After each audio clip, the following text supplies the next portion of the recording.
Hello students, बघा आज आपण बघणार आहोत hashtag lecture number 4 basic concept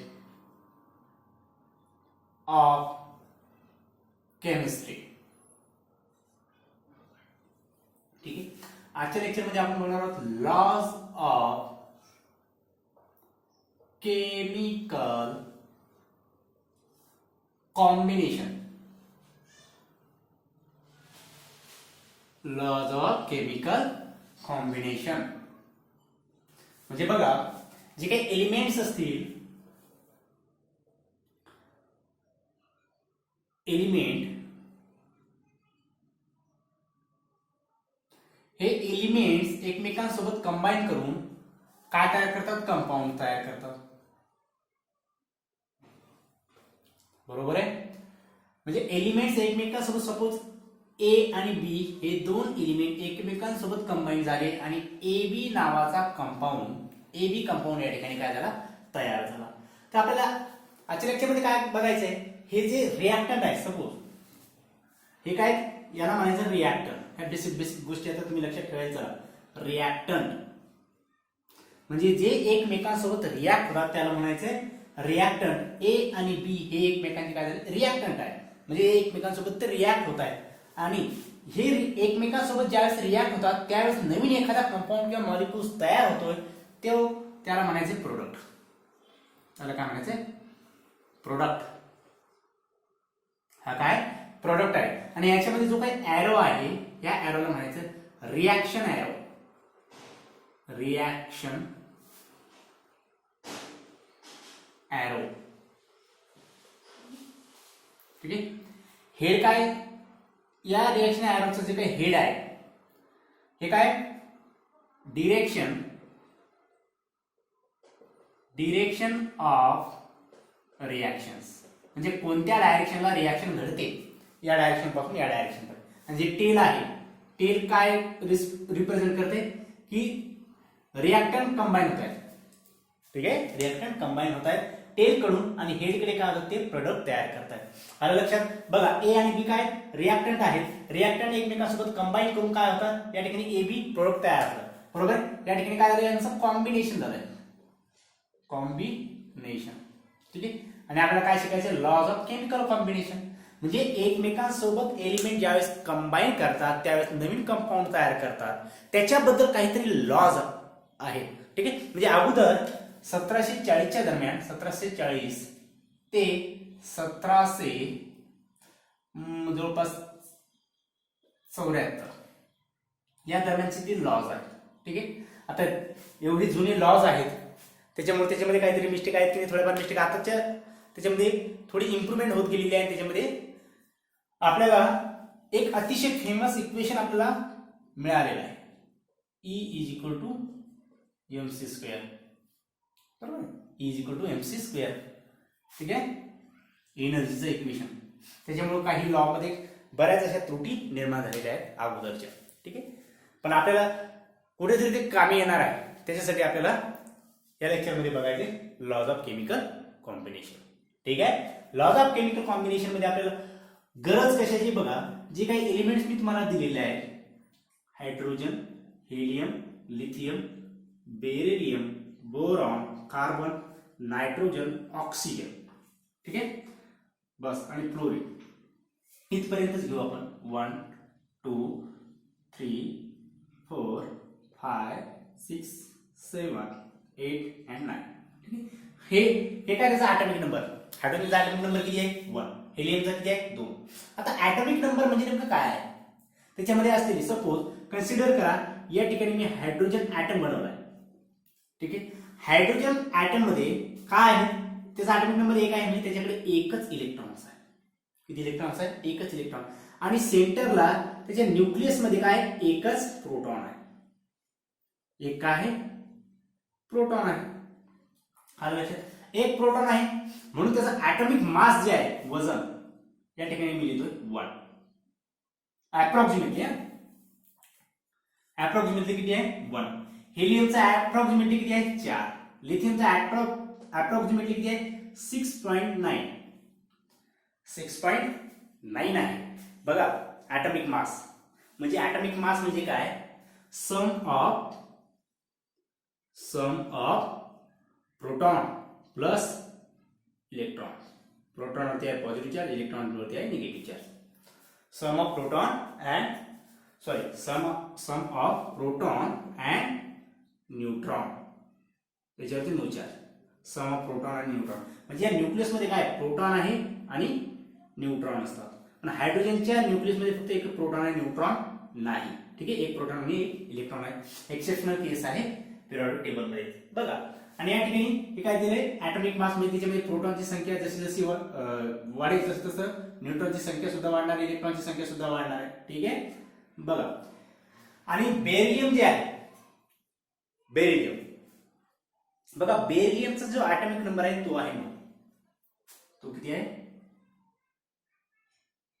sorry atomic number आहे 4 ॲटॉमिक मास आहे 9 बोरॉनचा आहे 10 कार्बनचा आहे 12 नायट्रोजन 14 ऑक्सिजनचा आहे 16 आणि फ्लोरीनचा आहे 18 किती आहे 18 म्हणजे एवढ्या एलिमेंटचा तुम्हाला ॲटॉमिक मास लक्षात असायला पाहिजे हायड्रोजनचं ॲटॉमिक मास 1 हेलियमचं 4 लिथियमचं 6.9 बेरिलियमचं 9 बोरॉनचं 10 कार्बनचं 12 नायट्रोजनचं 40 ऑक्सिजनचं 60 आणि फ्लोरीनचं 80 आलं लक्षात इथपर्यंत नोट डाऊन करा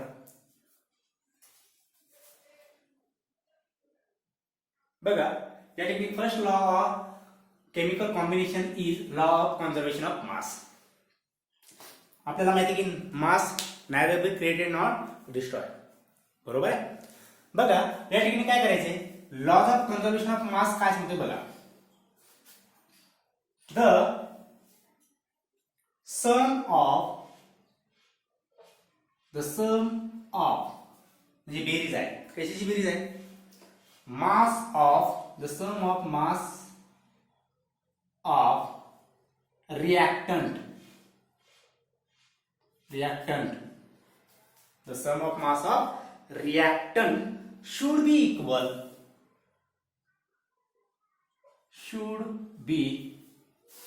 equal to sum of mass of product sum of mass of product बघा म्हणजे जे काही A प्लस बी हा जो रिएक्टंट आहे हे दोन रिएक्टंट आहे यांचं जे एवढं काही मास असेल या ठिकाणी तयार झालेला जो काही प्रोडक्ट आहे त्याचा मास सेम असणार आहे म्हणजे बघा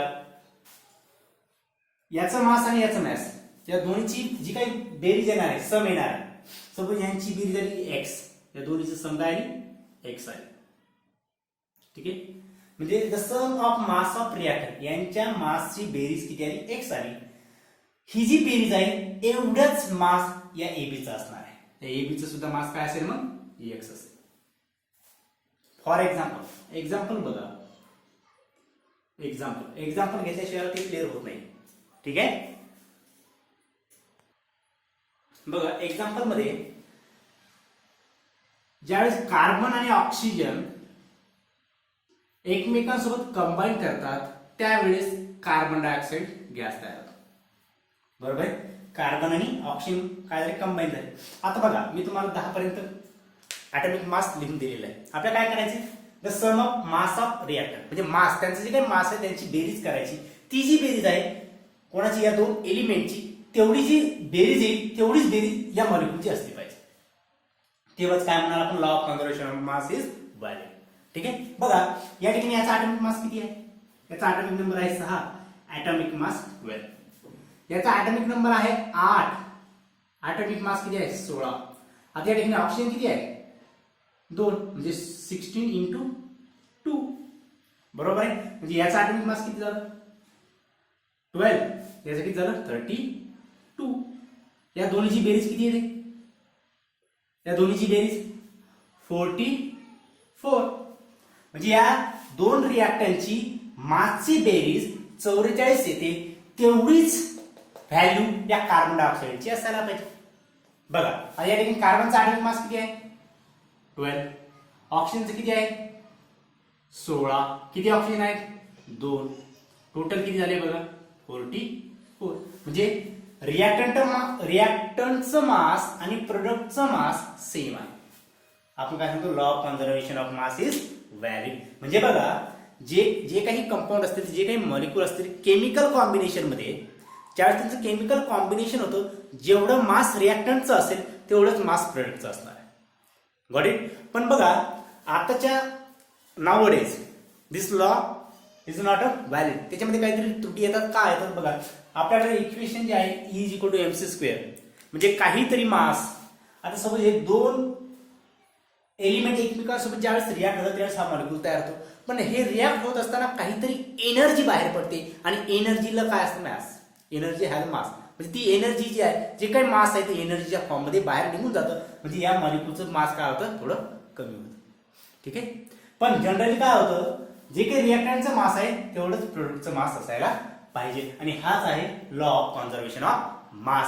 means the sum of mass of reactant should be equal to the sum of mass of product. Next example बघा या ठिकाणी मी हायड्रोजन गॅस याची रिॲक्शन ऑक्सिजन सोबत करतोय या ठिकाणी. ठीक आहे. ट्वाइस ऑफ हायड्रोजन या ठिकाणी काय बनेल ट्वाइस ऑफ H2O. दोन वेळेस वॉटर मॉलिक्यूल बनलाय. आता मला सांगा या ठिकाणी हायड्रोजनचा मास किती आहे. हायड्रोजनचा मास 1. किती हायड्रोजन आहे 2 × 2 4 × 4. टोटल किती झालं 4. प्लस ऑक्सिजन किती आहे 2. ऑक्सिजनचा मास किती आहे 16. 16 × 2 is equal to 32. Total mass किती झालं बघा 36. किती झालं 36. आता तेवढंच मास याचा असायला पाहिजे. बरोबर आहे.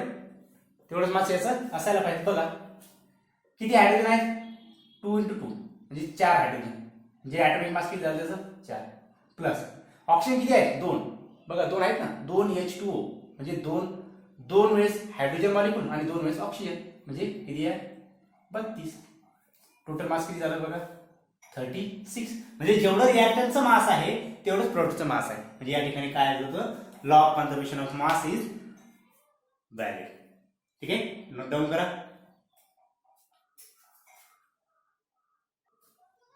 नेक्स्ट लॉ जो आहे लॉ ऑफ डिफायनाइट प्रपोर्शन.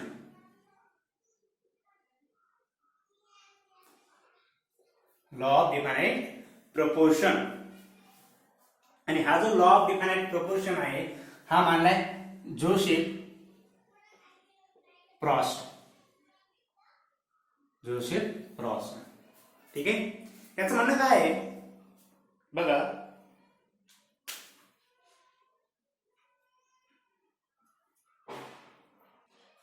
त्याचं म्हणणं आहे डझंट मॅटर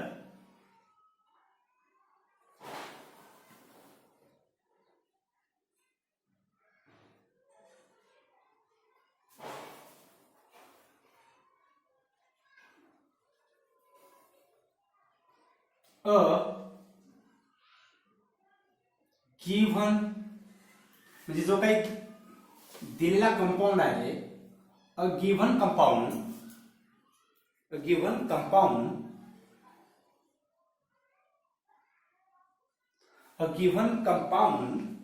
always contain काय always contain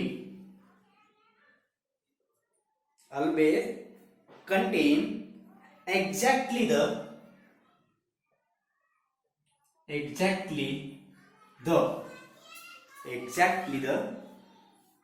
same proportion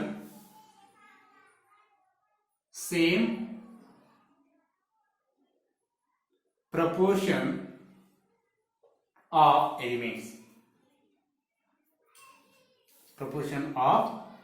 elements. Same proportion of elements by weight. By weight. Doesn't matter the source of a given compound. A given compound always contains the exactly the same proportion of element by weight. म्हणजे याचं म्हणणं काय, तुम्ही जो काही compound घेतलेला आहे त्याचा सोर्स काय आहे काही घेणं देणं नाही. म्हणजे तुम्ही मीठ, तुमच्याकडे जे काही मीठ आहे, आता कोणी म्हणेल सर आम्ही मेही करून आणलेलं मीठ आहे, कोणी म्हणेल नाही सर आम्ही सुलतानपूरून आणलेलं मीठ आहे. मेहकर आणि सुलतान दोन शहर आहेत, दोन्ही ठिकाणून आणलेलं मीठ कसं असणार आहे, सारखंच असणार आहे. म्हणजे त्या मिठामध्ये असलेले कंपाऊंड काय एकच आहे की नाही, बरोबर आहे. म्हणजे त्यांचं जे काही प्रोपोर्शन आहे, त्यांचं जे काही मास आहे ते कसं असणार आहे, सेम असणार आहे. तेच सांगायचं या ठिकाणी. म्हणजे बघा, अ गिव्हन कंपाऊंड, दिलेला compound always content the exactly the same proportion of the element. म्हणजे जे काही एलिमेंट तिच्यात आहे, मेकरचं मीठ असू द्या किंवा सुलतानपूरचं मीठ असू द्या, तिच्यात आयोडीनचं जे काही प्रोपोर्शन आहे ते सेम असणार. Got it. म्हणजे बघा एक्झाम्पल काय या ठिकाणी, एक्झाम्पल मी तुम्हाला सांगतोय. Example suppose C water, C water म्हणजे समुद्राचं पाणी. याचा मॉलिक्युलर फॉर्म्युला काय असतो, वॉटरचा H2 म्हणजे समुद्राचं पाणी. नंतर next tap water, tap water म्हणजे आपल्या नळाचं पाणी, टॅप वॉटर. त्याचा फॉर्म्युला, वॉटरचा फॉर्म्युला H2O चा आहे लक्षात. आणि थर्ड आहे rain water, rain water, rain water म्हणजे पावसाचं पाणी H2. मॉलिक्युलर फॉर्म्युला किती आहे, सेम आहे. म्हणजे या ठिकाणी बघा, या ठिकाणी काय दोन एलिमेंट आहेत, कोणकोणते आहेत, हायड्रोजन आणि ऑक्सिजन. इथे सुद्धा किती एलिमेंट आहेत, दोन एलिमेंट आहेत, हायड्रोजन आणि ऑक्सिजन. हा, हायड्रोजनचे दोन अणू आहेत पण एलिमेंट तर हायड्रोजन एकच आहे की नाही, लक्षात. या ठिकाणी सुद्धा हायड्रोजन आणि ऑक्सिजन. बघा म्हणजे तिन्ही पाण्यामध्ये, हे समुद्राचं पाणी, हे नळाचं पाणी, हे पावसाचं पाणी, तिन्ही मध्ये वॉटरचा मॉलिक्युल एकच आहे की, बरोबर आहे. म्हणजे वॉटर वॉटरच आहे, मग ते कुठेही असू द्या. आलं लक्षात. त्याचा मॉलिक्युलर फॉर्म्युला H2Oच राहणार आहे, बदलणार नाही. आलं लक्षात. आता बघा या ठिकाणी हायड्रोजन किती आहेत, दोन. ऑक्सिजन किती आहेत, 1. या ठिकाणी सुद्धा हायड्रोजन किती आहेत, दोन. या ठिकाणी ऑक्सिजन किती आहेत, 1. या ठिकाणी हायड्रोजन किती आहेत, दोन. ऑक्सिजन किती आहेत, 1. म्हणजे 2:1, 2:1, 2:1. हा जो रेशिओ आहे कोणाचा आहे, हायड्रोजनचा ऑक्सिजनची किंवा ऑक्सिजनचा हायड्रोजनचा. तुम्हाला जर विचारलं रेन वॉटर, टॅप वॉटर किंवा सी वॉटर, याच्यामध्ये हायड्रोजन आणि ऑक्सिजनचा रेशिओ काय असणार आहे, तुम्हाला सांगता येणार 2:1. वॉटरचं मॉलिक्युलर फॉर्म्युला H2O, इथे H2O, इथे H2Oच आहे. म्हणजे वॉटर वॉटरच आहे कुठेही जा, पण त्याचा मॉलिक्युलर फॉर्म्युला H2O आहे, त्याच्यामुळे त्याचं रेशिओ सुद्धा काय असणार आहे, सेम असणार आहे. हाच हा लॉ सांगतोय. काय सांगतोय बघा, a given compound always content, म्हणजे दिलेला कंपाऊंड मग तो सी कुठलाही असू द्या, always content exactly the same proportion of element. Same proportion of element म्हणजे इथं हायड्रोजन दोन आहेत, इथे सुद्धा हायड्रोजन दोनच आहे. इथे हायड्रोजन, इथे सुद्धा हायड्रोजन दोनच आहे. इथं ऑक्सिजनचा एक मॉलिक्युल आहे, इथे सुद्धा ऑक्सिजनचा एकच ऍटम आहे. लक्षात, एकच एलिमेंट आहे. कळत आहे. याला म्हणायचं लॉ ऑफ डिफाइनाइट प्रोपोर्शन. आता बघा नोटबुक मध्ये, आपल्या पुस्तकामध्ये एक एक्झाम्पल दिलेलं आहे कॉपर कार्बोनेटचं. कशाचं, क्युप्रिक कार्बोनेट. सेकंड एक्झाम्पल कशाचं आहे, क्युप्रिक कार्बोनेट. Cupric carbonate. आता या क्युप्रिक कार्बोनेट मध्ये दोन प्रकारचे क्युप्रिक कार्बोनेट आहे, नॅचरल, नॅचरल आणि काय सिंथेटिक. सिंथेटिक म्हणजे एक निसर्गातून मिळालेलं आणि एक मानवाने तयार केलेलं, दोन प्रकारचे क्युप्रिक कार्बोनेट आपण घेतलं. ठीक आहे. त्याच्यामध्ये आपण काय केलंय, याच्यामध्ये आपण चेक केलंय की percentage of copper, percentage of copper, percentage of carbon, percentage of carbon and percentage of oxygen and percentage of oxygen. आता बघा जो काही नॅचरल कंपाऊंड जो होता याच्यामध्ये कॉपरचं पर्सेंटेज आहे 51 आलेलं. किती, 51.35, 51.35. आणि कार्बनचं जे काही पर्सेंटेज आहे ते आलेलं आहे 38.91, 38.91. आणि ऑक्सिजनचं जे काही पर्सेंटेज आहे ते आलेले 9.74, 9.74. कशामध्ये, नॅचरल कंपाऊंड म्हणजे एक नॅचरल कंपाऊंड आलाय निसर्गातून मिळालेला आणि त्याच्यामध्ये चेक केले कॉपरचं पर्सेंटेज इतकं आहे कार्बनचं पर्सेंटेज इतकं आहे आणि ऑक्सिजनचं पर्सेंटेज इतकं आहे. आणि काही जणांनी काय केलंय, लॅबोरेटरीमध्ये म्हणजे केमिकल लॅबमध्ये एक्सपेरिमेंट केला आणि त्याच्यामध्ये सुद्धा काय बनवलं, क्युप्रिक कार्बोनेट बनवलं. आणि त्या क्युप्रिक कार्बोनेटमध्ये कॉपरचं पर्सेंटेज आणि कार्बनचं पर्सेंटेज आणि ऑक्सिजनचं पर्सेंटेज काय ते चेक केलं. ते कसं आलं बघा, ते सुद्धा सेम आलं as compare to natural compound. As compare to natural compound म्हणजे बघा याच्यामध्ये काय, याच्यामध्ये नॅचरल कंपाऊंड जो आहे त्याच्यामध्ये क्युप्रिक कार्बोनेट आहे आणि तयार केलेला आहे त्याच्यामध्ये सुद्धा क्युप्रिक कार्बोनेट आहे. पण आता बघा तुम्ही लॅबोरेटरीमध्ये तयार केलेला आणि निसर्गात मिळाला फरक आहे की नाही. पण या एलिमेंटमध्ये मात्र फरक नाही. एलिमेंटचं पर्सेंटेज, एलिमेंटचं प्रोपोर्शन सेम असणार आहे. मग तो सोर्स काही असू द्या. आलं लक्षात. हेच सांगायचंय लॉ ऑफ डिफाइनाइट प्रोपोर्शन आणि जो सांगितलाय जोसेफ प्रॉस्टनं. आलं लक्षात. आज आपण 2 लॉज कव्हर केलेले आहेत, लॉ ऑफ कन्झर्वेशन ऑफ मास आणि लॉ ऑफ डिफाइनाइट प्रोपोर्शन. व्यवस्थित वाचा, याच्यावरले प्रॉब्लेम नोट बुकमध्ये असतील ती शोधा आणि ती लिहून काढा. कळालं. आजच्या लेक्चरमध्ये इतकंच. आपण उद्याला भेटू. अभ्यास करत राहा. थँक्यू.